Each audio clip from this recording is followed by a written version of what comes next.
Rito na naman ang mainit na balita mula sa mundo ng politika. Mainit na usapin ngayon ang posibilidad na makalaya si dating Pangulong Rodrigo Roa Duterte mula sa posibleng kaso sa International Criminal Court o ICC. Ayon sa ilang source mula sa Malacanang, pinag-aaralan na umano ng administrasyon kung paano maiaatras ang kooperasyon ng bansa sa mga investigasyong isinagawa ng ICC kaugnay sa war on drugs noong termino ni FPRRD. Bagamat wala pang opisyal na pahayag, tila nagkakaroon ng tensyon sa pagitan ng mga pro-Duterte at ilang miyembro ng gabinete. Kasabay nito, napuna rin ng publiko ang tila pananahimik ni President Kuting ng Norte Jr. hinggil sa issue. Sa kabila ng mga naunang pahayag na handa siyang makipagtulungan sa ICC, tila umatras ito sa direktang pagtuligsa sa dating Pangulo.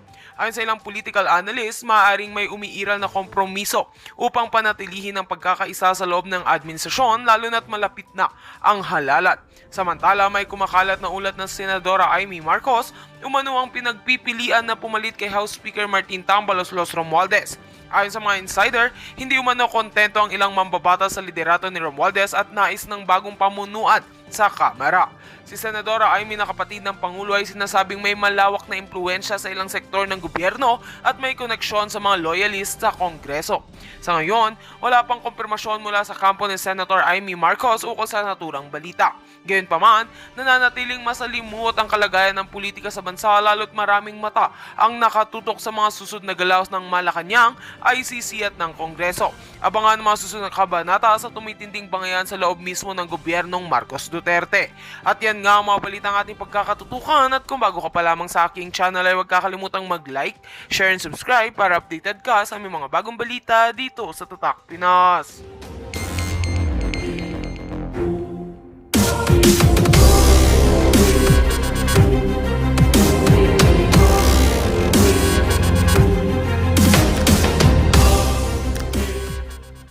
President. Siguro hindi bebenta itong punto de vista na to sa mga taga-suporta nitong si Amy. Pero tayo, bilang mulat na dyan sa mga manggagamit na yan, mga Marcos na yan, o anong nangyari kay Amy, nasa na siya? Nasa na ho si Amy? Nasa na yung Amy Marcos noong panahon ng kampanya, minamayat maya ang pagdira sa administrasyon, yung kesyo ang gobyerno ngayon hindi Marcos, bagkus Araneta Romualdez. Nasaan na siya? Nasaan na ho yung minamayat-maya ang mga issue sa social media at mainstream media? Di ba? Nanahimik na ho. O sino yung mga nag-iingay ngayon? Sino yung mga nagsasalita?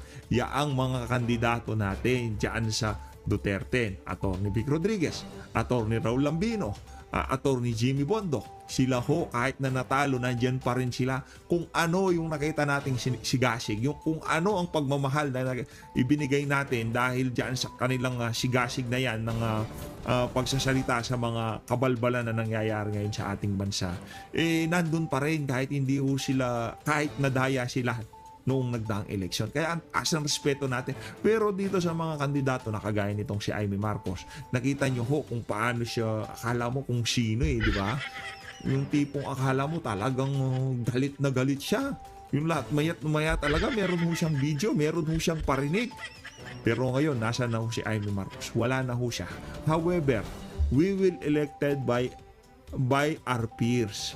Whatever it is, me or not, there are certain congressional reform that needs to be undertake. O yan, galing-galingan nyo dyan sa Senado. Kung hindi din si Rodante Marcoleta ang gagawing Senate President, hayaan nyo na yan si Cheese. Kasi same old din naman. Same old din naman. Senator ba to? Di naman pwede. Pwede ho ba siya? Mahirap. Dapat, as much as possible, dapat okay naman kahit na hindi abogado, kagaya ni Shot, hindi naman abogado. Pero ngayong mga panahon na to, Senator Bato, siguro pwede. Senator Bato, yan. Pwede yan. Senator Bongo, pwede rin siguro. Pwede rin ng Senate President kasi mga individual na yan, hindi siya minamaliit natin ang kakayahan nila, ha. Action man ho kasi yung mga yan Hindi ho nila trip yung kagaya nitong si Jesus Escudero, yung mayat-maya nagpapa-interview. Ayaw ho nila yan. Yung mayat-maya nagpapa-press con para magpabida kung ano nalalaman niya sa batas, kung ano dapat gawin siya ganito, dapat gawin siya ganyan. Ganyan ho niya si Jesus Escudero, di ba? Pero yung mga kandidato natin na yan, ay yung mga senador natin na yan, Senator Bato, Senator Bongo, ang trip niyan, tumulong, malasakit, Mr. Malat. Di ka naman tatawaging Mr. Malasakit, di ba? Mr. Malasakit na eh. Kung Senate President, may mahahati ang oras niya. Imbis na doon siya sa pagtulong sa mga kababayan natin, kung ano-ano pang explanation, mga pinipirmahan kung ano-ano, di ba? Kaya feeling natin, yang si Senator Bato de la Rosa, viable candidate yan. Senator Robin, first termer siya, hindi rin siya minamaliit natin siya, ha? Kasi si Senator Robin, meron mga laban sa Senado yan na talagang kailangan na siya lang ang trumabaho dyan. No? Yung isa sa mga sinusulang niya, yung gawing medical use yung isang pinagbabawal na substance sa ating bansa. Suportado ho natin yan dahil napakarami hong nagagamot yan.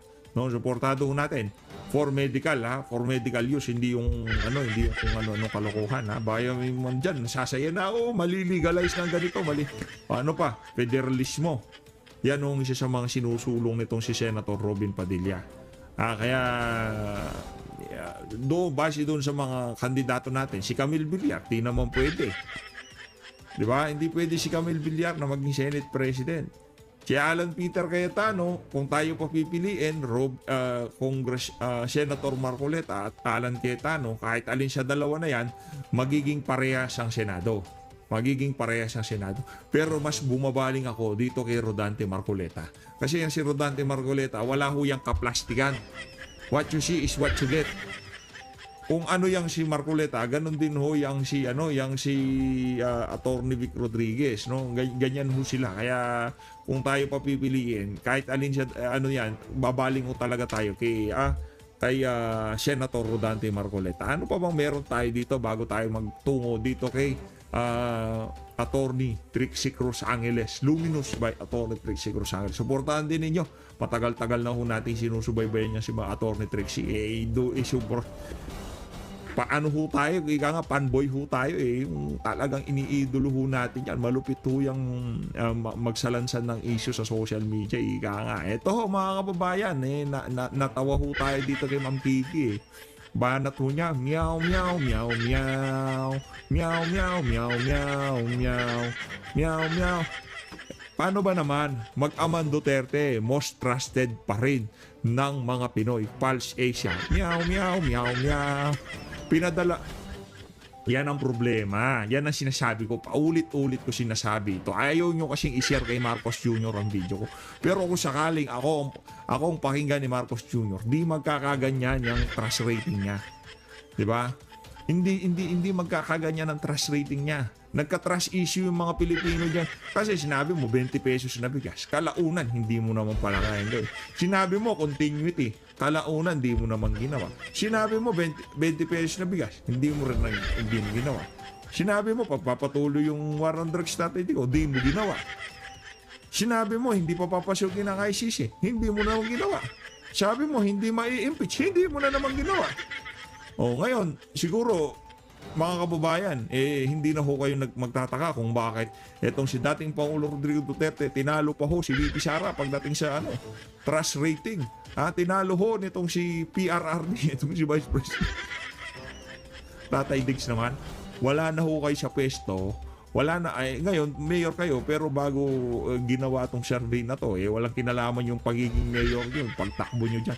Basta alam ng sambayan ng Pilipino, Duterte nagtrabaho, Duterte nagmahal sa sambayan ng Pilipino. Walang maraming cheche bureche, ika nga, mag-amang Duterte. Di ba? Ibang klase mo yan mga kababayan, ika nga, unprecedented. Wala akong ganyan. Kasi kung nangyari yan ng mga naunang panahon, kinukumpara na yan Unprecedented nga si Pinoy, si Gloria, at maglatago kayo kahit sinong kahit sinong presidente ng Pilipinas. Hindi ho nangyari, hindi ho nila naranasan. Yang nararanasan ngayon ni dating Pangulo Rodrigo Duterte. Hindi yun dyan sa daig Netherlands. Ganun, anong punto natin? Si Marcos Jr., ang problema ho sa kanya, pinapakinggan niya yung mga nakapaligid sa kanya, pinapahamak lang naman ho siya. Di ba? Ganun lang naman ho yun. Kasi simple lang yan. Simple lang ho yan. Ganito lang ho yan mga kababayan. Papayuhan ka ni Bersamin. papayuan ka ni Boying Remulla, papayuan ka ni kung sino pa magpapayo sa yung si Gibo Chodoro, DND secretary mo, papayuan ka niya si Anyo, papayuan ka ng mga yan. Kung ano-anong ipinapayo nila sa'yo, para ma-solidify yung kanilang mga pwesto at magtagal sila diyan kung ano ang pwestong meron sila ngayong mga panahon na to. Ang problema ho dito, mga kababayan, hindi naman ang trust rating nila ang nakukompromiso. Kasi wala namang pakialam ang mga kababayan natin yan. Tatanungin ba dyan sa mga survey, anong masasabi nyo? Pinagkakatiwalaan nyo ba si Bonjing Remulla? Pinagkakatiwalaan nyo ba si Eduardo Anyo? Yan si Gibo Chodoro? Hindi ho yun ang tanong dyan sa mga survey na yan. Kung sino ang shot caller, siya ang tinatanong dyan. This time, ang shot caller, si Marcos Jr., si VP Sara, at nataong ilinagay dyan si dating Pangulong Rodrigo Duterte. At ang nangyari, si dating Pangulong Rodrigo Duterte, pati itong si VP Sara, tinalo ho niya sa pinaka-latest na survey. Ayun na nga mga kababayan, kung ano bang linalaman na survey na yan. Siyempre, kung tayo lang naman dito mga kababayan, di ho natin mapapaliwanag ng detalyado yan. Kaya kailangan ho natin dyan ang ating iniidolo at talagang ika nga ay siya sa mga pinapakinggan nating abogado pag nagpapaliwanag ng issue yung si Luminous by Attorney Trixie Cruz Angeles. Ito ho mga kababayan, si Attorney Trixie, panoorin ho natin to. Aalis na ho muna ako dito para malakihan ko yung frame kasi pagka mas malaki ang frame, mas ika nga mabisa ang pakikinig ng ating mga kasama dito sa PH Update. Paano ba to? Yan. Okay. Wala na ho tayo. Uumpisahan na ho natin ito kay Attorney Trix. Okay. Sara Duterte at 50%, Rodrigo Duterte at 63%. Na maintindihan mo yung trust rating kay Sara Duterte at 50%, nagre-reflect siya dun sa same numbers of those who disagree with her impeachment. But with Rodrigo Duterte, 58% disagree with his being taken to the Hague to face the ICC. Medyo may discrepancy between big trust sa kanya at saka yung support for the trial.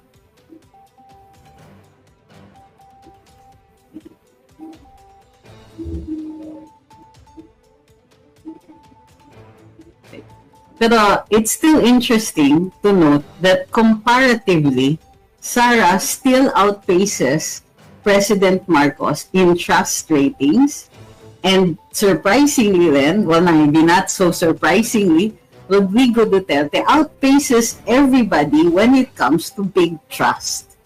In other words, 63% of the people who were polled, and these are registered voters, still trust, big trust, hugely trust the former president. Despite no longer being president, despite no longer being in charge, despite currently being in The Hague, he is still registering at 63% big trust. Now, what we need to look at is the opposition percentage, which means those people who are supportive of the impeachment of Sara Duterte and supportive of the trial of Rodrigo Duterte in the ICC.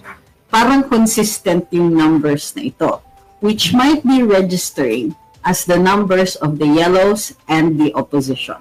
It might not be registering as the numbers of the loyalists.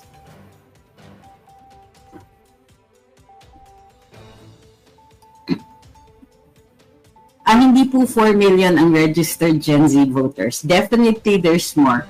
I understand that the number is either 8 million or 16 million. Pero hindi Gen Z yung hindi Gen Z yung 16 million. We're talking about those 27 years old and below. So 18 to 27.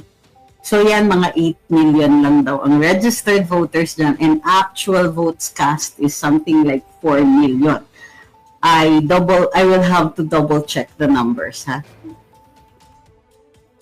Sabi ni Janelle, unprecedented po ang ratings ni FPRD even up to now. Yes, and this is what we have to expect they will be working on more. So nakita nila that they're registering at about 16%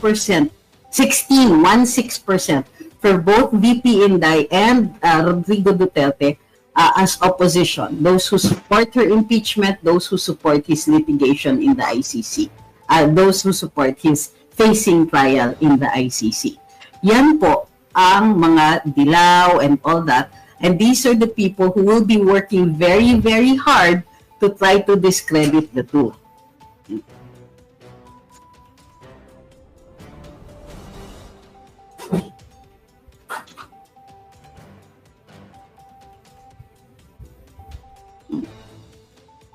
Unlawful ba mag-ask ng concerns as an OFW sa secretary ng DMW through sa app regarding elections, Mr. Ignacio and PRD? Dami kasi negatrons nag-react. Alam nyo, most of the time the reactions aren't very well educated or are simply knee-jerk reactions. A lot of the nega reactions are born out of fear that you might be asking a valid question and that the answer might be against their interests. So ignore the angry comments. So it isn't enough na nakikita natin dito na sikat pa rin at pinagkakatiwalaan si Inday Sara at saka si Tatay Digong. Ang kailangan ay protektahan nila kung gusto natin na makabalik sa Malacanang ang isang Duterte.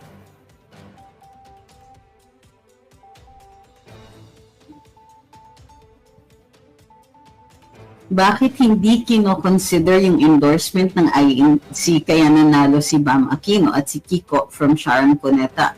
Hopefully, Aquino will vote against the impeachment. Diyos ko, hope is not a strategy.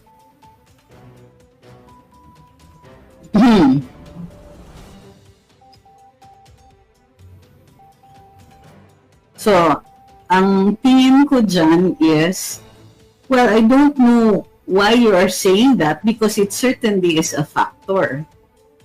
Pero it still does not explain the ratings. In fact, Pulse Asia doesn't really say why Bam's alleged popularity along with Kiko's surged in April. Diba ito yung wow dagat? It might be because marami silang ads na lumabas or marami silang mga kung ano-ano lumabas and umiyak si Sharon.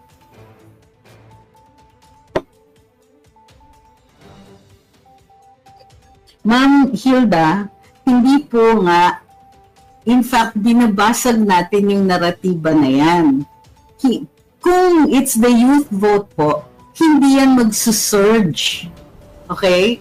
It would have been, dun pa lang, at the time that they were making whatever campaigns with the youth, that would have explained an increase in their popularity before. Pero a surge from April to May, medyo malabo po yun.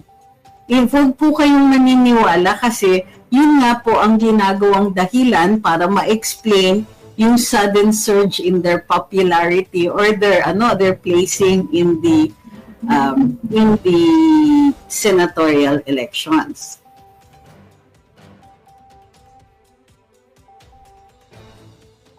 So, sabi ni Octavie, pag na-acquit si Inday, ICC kukuha sa kanya yan, nakikita kong plano ng admin, lalo na labas-masok ng mga ICC personnel. Wow! Napaka-positive na outlook natin, no, ma'am?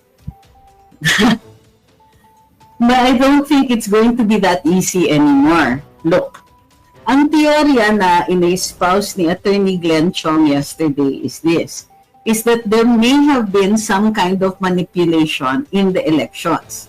Pero the manipulation was a policy of placation. Let me see, let's use a better word.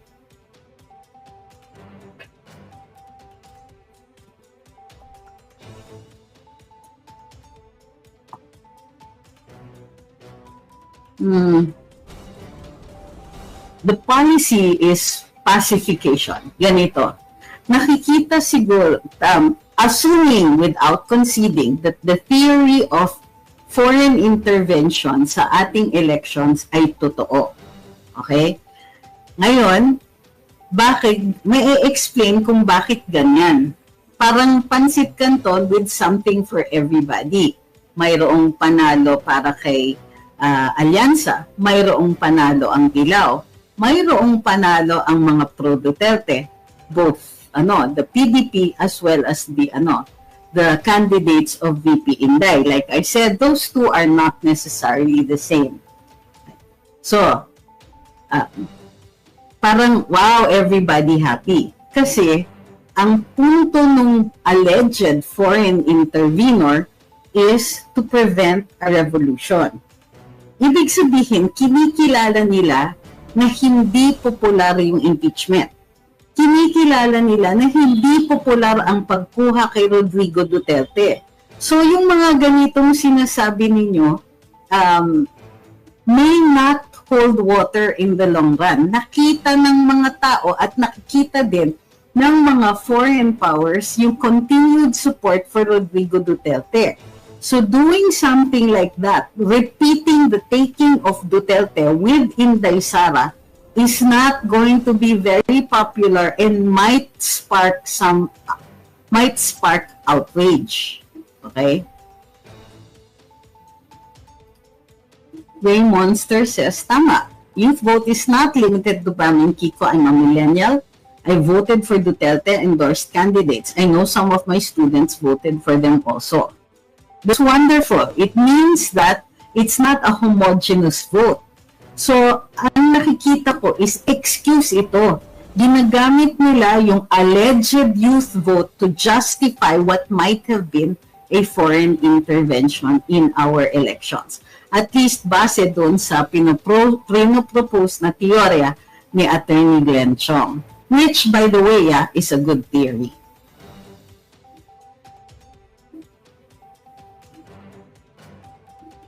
Sabi ni Faust Fernandez, to be brutally honest, Bam and Kiko are not popular, aka hindi talaga katanggap-tanggap para sa masang Pilipino.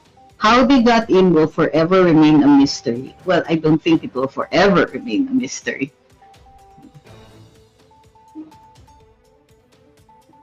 Sabi ni Danny, I understand the concept of pacification but have difficulty understanding why this is due to foreign intervention. Because of the backdrop of the Taiwan issue and U.S. forces present in our in the country, particularly with the proposal to make the Philippines a forward base of the United States should hostilities break out in the Taiwan Strait. Yun po yun. That is the consideration. Of course, Attorney Glenn uses as a basis for his theory of intervention the unusual results of the COMELEC as well as the even more unusual explanation made by COMELEC Chairman George Garcia.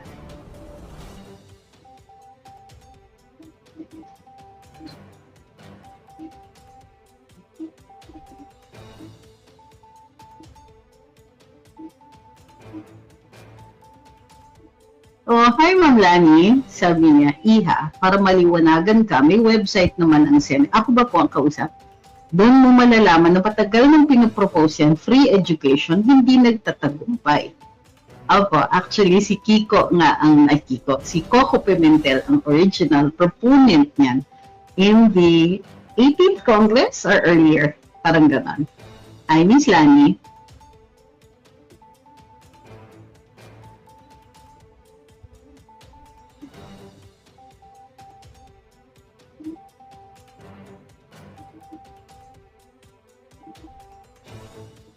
So, while we may be happy with many of the results of the elections, let's just keep in mind the possibility that there may have been intervention. Possibility lang naman. We're not saying that that is what happened, but the problem is the COMELEC, hindi sila masyadong nag-i-explain or yung explanation kulang. Halimbawa, nababasag nga ni Attorney Glenn Chong yung mga numero. Kailangan pagkaganon, dagdagan ng COMELEC ang impormasyon at tuloy-tuloy silang makipag-engage. Hindi pwedeng yung minsan ka lang sasagot tapos yun na yun. Sabi ni CRTV, bakit ini-stock ng Marcos couple si Trump? Ano ang kailangan nila kay Trump? Ano ba tawag doon? Kailangan iangat yung kanilang kredibilidad.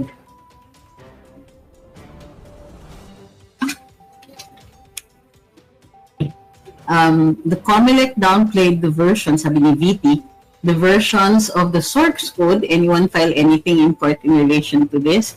Ang alam ko, mayroon pong i-file si Attorney Israelito Torreon, si Bobet, at hindi ko alam kung nasama yung issue na yan.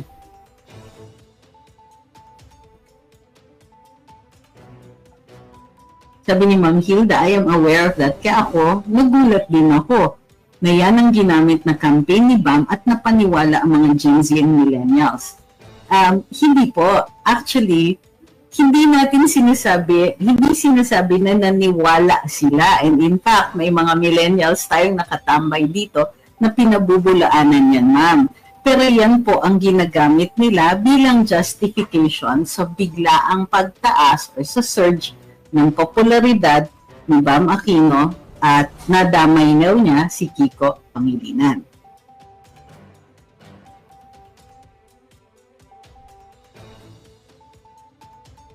Hindi po. Guillermo is asking, paliwanag niyo po kung bakit interesado ang foreign country sa Pilipinas.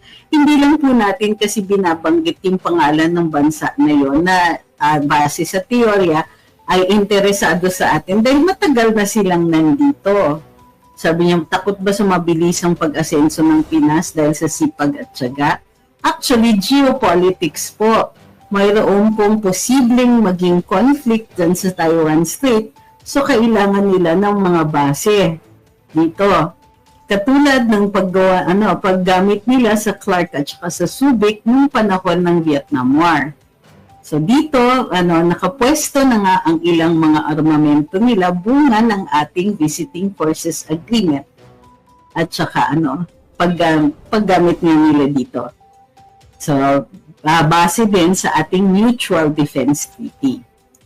So, yun po yun. As a matter of fact, pag tinignan nyo, noong 2022 or 2023, pumunta po ng Australia ang ating Pangulo at nakipag-ugnayan sa Australian government na magtutulungan sa kasakaling magkaroon ng issue o conflict dyan sa Taiwan Strait. So maliwanag na mayroon na po tayong mga ipinangako sa ilang mga dayuhan na maisasali tayo kung sakasakaling magkaroon ng conflict doon o alitan doon. So hindi na po ba, ang sinasabi niyo kasi is, ba't naman sila magiging interesado sa atin?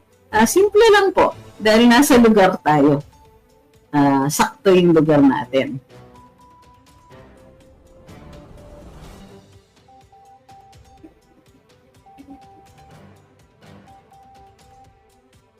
Sabi ni Aldrich, mukhang may tataas na naman ang presyon bukas sa paglabas ng bagong survey ng Pulse Asia. Totoo yan. Sir Rayam, I have not read Attorney Revilla's plan and you are not telling me what he says or his reasons for losing. If you could care to add to your question para kumpleto siya. Sabi ni Jason, interesado magbenta ang Amerika ng gamit sa giyera. Ay, hindi lang po yun. Gamitin ng Pilipinas bilang base nila.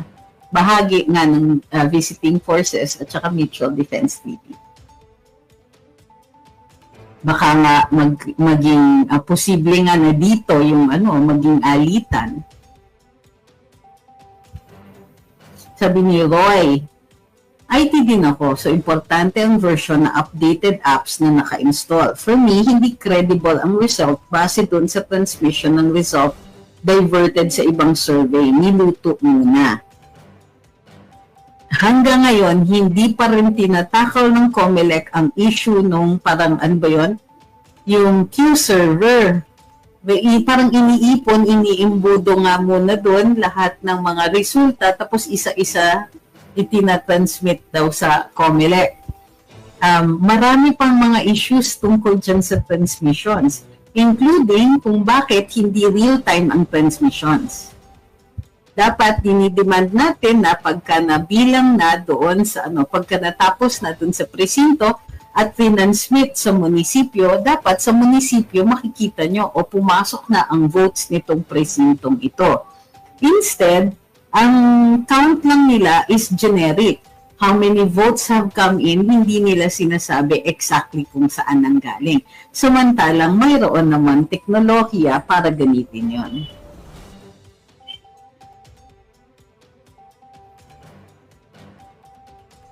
Ang isa pang issue ay, at hindi natin natalakay kung kaya't kailangan natin ng part 2 with Attorney Glenn Chong, is yung dami ng OFWs. Kasi mababa ang turnout ng OFW vote. At malaki ang, ito ay malamang dahil sa kahirapan na gamitin, unang-una mag-online register, pangalawa, gamitin. At saka yung pangatlo, ang daming reklamo na hindi yung mga binoto nila ang pumasok. O hindi pumasok yung boto nila. Or dun sa resibo, or dun sa kanilang documentation, tila hindi yung mga kandidato nila ang naboto.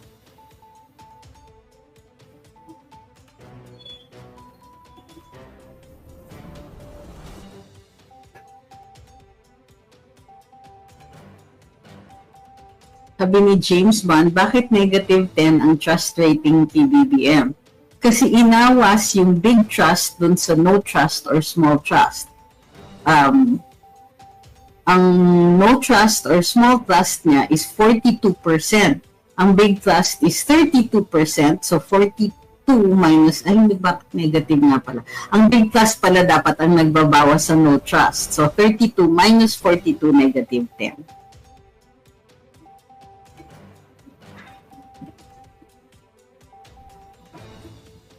So, sabi ni Gosh, ang totoo dyan, may dayaan sa eleksyon. Well, ganito yan. Mayroong sufficient basis para magsuspetsya tayo.